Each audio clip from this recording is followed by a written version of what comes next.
जब भी आप मैन सिटी स्क्वाड के बारे में सोचते हो तो ऑफ कोर्स आपका पहला इंप्रेशन यही आता है कि city does a lot of business in the transfer market, जो कि एक्चुअली में ट्रू है that Pep Guardiola science all the superstar players. और पिछले अगर आप 4-5 साल की अगर आप हिस्ट्री भी देखो या पिछले 10 साल की भी आप हिस्ट्री देखो तो Indeed city has done a lot of business in the transfer market, चाहे वो रूबन डियाज से लेके हो, अर्लिंग हालैंड हो जो हमने 60 मिलियन में साइन करा था। And a lot of these signings are actually I would say high profile signing. Price उनका कहीं ना कहीं डिबेटेबल हो सकता है बिकॉज अपार्ट फ्रॉम ग्रीलिश और फ्यू अदर प्लेयर्स हमने वो 100 मिलियन का जो मार्क है उसे हमने कभी क्रॉस करा नहीं है। इवन अर्लिंग हालैंड भी हम 60-70 मिलियन पे हम खरीद चुके हैं, which kind of is a lot of people will debate on that. But अगर आप ओवरऑल प्राइस वैल्यू पे बात करो तो सिटी हाई प्रोफाइल साइनिंग्स भी max to max I think 60-80 million से ज़्यादा नहीं करती। इनफैक्ट उमर मारमुश का भी हमने कितना 60-70 मिलियन ही दिया। But in this video I want to generally talk about the man city EDS squad, elite development squad और अकेडमी, जो कि कहीं ना कहीं आई वुड से अगर आप इंस्टाग्राम पे, ट्विटर पे और अगर आप रेडिट पे हो, कहीं पे भी हो जहाँ पे भी सोशल प्लेटफॉर्म्स जिस पे भी आप अपनी न्यूज़ कंज्यूम करते हो, तो कहीं ना कहीं इस चीज़ का highlight I think so is not very mention जब आप स्पेशली सिटी के बारे में बात करते हो। Majorly it's all about signings, but there is a very big flip side for which I generally want to talk about, which is the man city की EDS stands for elite development squad. और जो players भी वहाँ से निकले हैं are literally doing so well for the other clubs, which in fact is जो कि आज के मेरे वीडियो का यही पॉइंट है। And before you call me out as a clickbait और कि मैंने ला मासिया का वो यूज़ करा for this, just hear this video out. So I do believe there is no comparison between La Masia and any other academy in the world for that matter, for which the Kühlers need to thank the legendary Johan Cruyff. Lekin I gotta say that slowly and steadily City Academy is just going there. We haven't made it, but I think the future definitely looks bright as the things are progressing right now. And that should be an ideal scenario for any club in the world for that matter. And I mean, when Pep was asked about Barcelona going for Erling Haaland in the transfer market, then he literally said, and I quote, "Do you want Haaland? Don't worry, they'll create a new one in the La Masia in the next 2 years." So I mean, Pep ने खुद ही जब ये बोल दिया तो again there is absolutely no debate कि La Masia is the current best academy in the world right now. So leaving the rest of the Europe aside, if we only talk about England, तो पिछले decade में city academy has produce some amazing talent. सबसे पहले अगर मैं नाम लूँ तो वो फिल फोर्डन का ही आता है, और उसके अलावा Cole Palmer, Jadon Sancho, Brahim Diaz. But when you only talk about Manchester City तो the only player that stand out is actually Phil Foden और Stockport Messi. And I really believe that he is generational talent, और Foden ही एकलौता player है in the current Man City squad that truly is the benchmark. इसके अलावा Oscar Bobb, Rico Lewis, James McAtee जैसे और भी बहुत सारे प्लेयर्स हैं which are rising slowly and steadily, they are rising up the ranks and for sure their future also looks very bright.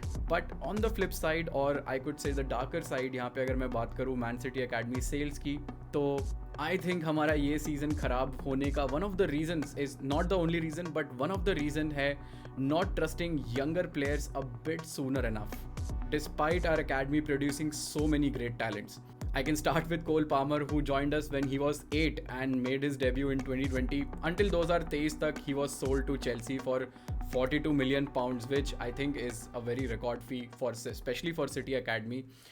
क्या आज के सिनेरियो में कोल पामर मैन सिटी के करंट स्क्वाड में जगह बना सकते थे? तो इसका जवाब शायद आप सभी को पता है, एंड आई जेन्युइनली बिलीव कि येस, कोल पामर आज के टाइम पे the player he would have definitely starting to get regular time at man city. लेकिन आई वुड ऑल्सो से कि 2023 में जब सिटी ने ट्रेबल जीता, एट दैट टाइम ऑफ अगर आप वो मैन सिटी की स्क्वाड देखो तो तब का टाइम बहुत डिफरेंट था। And for sure I think 2023 और 2024 तक भी कोल पामर को शायद प्लेइंग टाइम नहीं मिलता मैन सिटी स्क्वाड के अंदर, मतलब Pep Guardiola I am sure नहीं देता उतना time. But I think Cole Palmer is more of a 1-on-1 situation. अगर हम थोड़ा सा एक लेवल नीचे जाएं तो I can even put Lavia, Brahim Diaz और जेडन सैंचो जैसे player, even Jeremie Frimpong, who again are world class talents. और कुछ लोग शायद उनके क्वालिटी को पुअर बोल सकते हैं, मे बी डिलैप, रॉजर्स, कि they are might not up to the current city squad levels, which again might be a debate for a few. लेकिन मेरा whole point is when you see an ex man city player going in a market for around 30, 40 और 50 million mark, तो it's not about being right or wrong, but it does kind of feel very strange कि जिस player को man city ने पिछले 2 साल 3 साल या 4 साल पहले बेचा था कहीं पे या फिर उसे लोन आउट करा था, एंड नाउ अगर आप ट्रांसफर मार्केट में देखो तो वही स्टाइल ऑफ प्लेयर्स आपको, वही सेम प्लेयर्स आपको मिल रहे हैं मार्केट में for giving up to 40-50 million mark पे. एंड लेट्स नॉट फॉरगेट कि man city are doing great in player sales, और उन्हीं पैसों से we are upgrading players from our main team, and on the other side the same players will of course आगे जाके competition भी बन रहे हैं. And for a fun fact, जब से पेप गार्डियोला ने मैन सिटी को ज्वाइन कराया सिंस द 2016, तब से लेकर अभी तक City has almost done 490 million का business in the sales of transfers, which again is a phenomenally big number अगर आप देखें तो. चाहे वो Trafford, Pedro Porro, Lavia, Frimpong and the list will go on. इन सभी सेल से Man City netted around 260 million, जिससे करंटली मैन सिटी की एकेडमी की कॉस्ट भी कवर होती है और उससे प्रॉफिट भी आ रहा है. और सभी को ये पता भी है कि ये स्ट्रैटेजी काम कर रही है, बिकॉज आप टॉप टैलेंट्स को रिक्रूट करो, उनको बेस्ट फैसिलिटीज़ दो, और जितने भी क्रीम प्लेयर्स हैं उनको अपने पास फर्स्ट टीम में डाल के रखो and sell the ones who don't. And in the end it also comes down to luck. कहीं ना कहीं मेरे को ऐसे लगता है लक का भी बहुत बहुत बड़ा फैक्टर होता है. चाहे डेटा और आप रिसर्च एक तरफ रखते हो, but luck is also very important, क्योंकि हर एक प्लेयर मेरे हिसाब से कोल पामर के लेवल का नहीं है जिसको सिटी फैंस देख कर ऐसे बोले ओके ये प्लेयर हमारे लिए खेल सकता था, या मे बी जेरेमी फ्रिंगपोंग या फिर जेडन सैंचो, ब्राहीम डियास. ऐसे प्लेयर्स इस बहुत ही ऐसे कम प्लेयर्स मैं बोलूँगा आउट ऑफ हंड्रेड्स हैं जिनको आप लिटरली लिस्ट डाउन कर सकते हो और बोल सकते हो कि okay maybe City did a bad business. It all also comes down to luck. And I would also say कि Chelsea also hit a jackpot with just 50 million of an investment. And well that was pretty much it the point of my video. क्योंकि जब भी मैं city के transfer में बात करते हैं या फिर हम ट्रांसफ़र मार्केट में बात करते हैं, और जब भी मुझे सिटी के एक्स प्लेयर्स के नाम ऐसे आते हैं और फिर मैं सोचता हूँ यार काश हमने उसको नहीं बेचा होता तो आज हम उसे मतलब जो प्लेयर आज के टाइम पे 30, 50, 60 मिलियन के जा रहे हैं, चाहे वो फ्रिंगपोंग हो, डिलैप हो, लॉट ऑफ सिटी बॉयज़ के नाम आपको देखने को मिलते हैं who have been graduated from the city academy.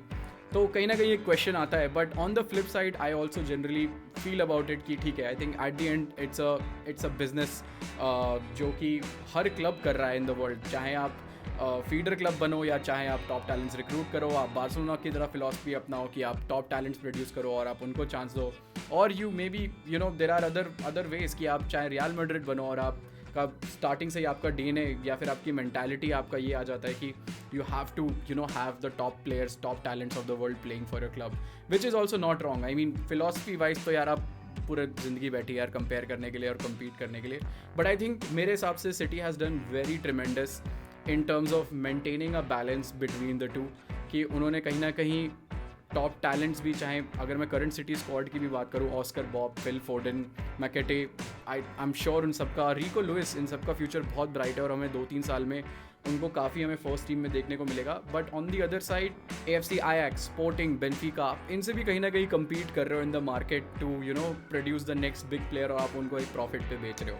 So that was pretty much it guys. पहले वीडियो को भी लाइक कर देना because it really means a lot. And next video या नेक्स्ट टॉपिक आपको किस चीज़ पे चाहिए वो भी आप मेरे को कमेंट में या मेरे को इंस्टाग्राम पे या कहीं पे भी आप ट्विटर पे DM करके बता सकते हो. And I am trying to get regular. ये मेरी आई थिंक तीसरी या चौथी रेगुलर वीडियो है for a week. So thank you, that was pretty much it, and bye bye, and I'll see you in the next video.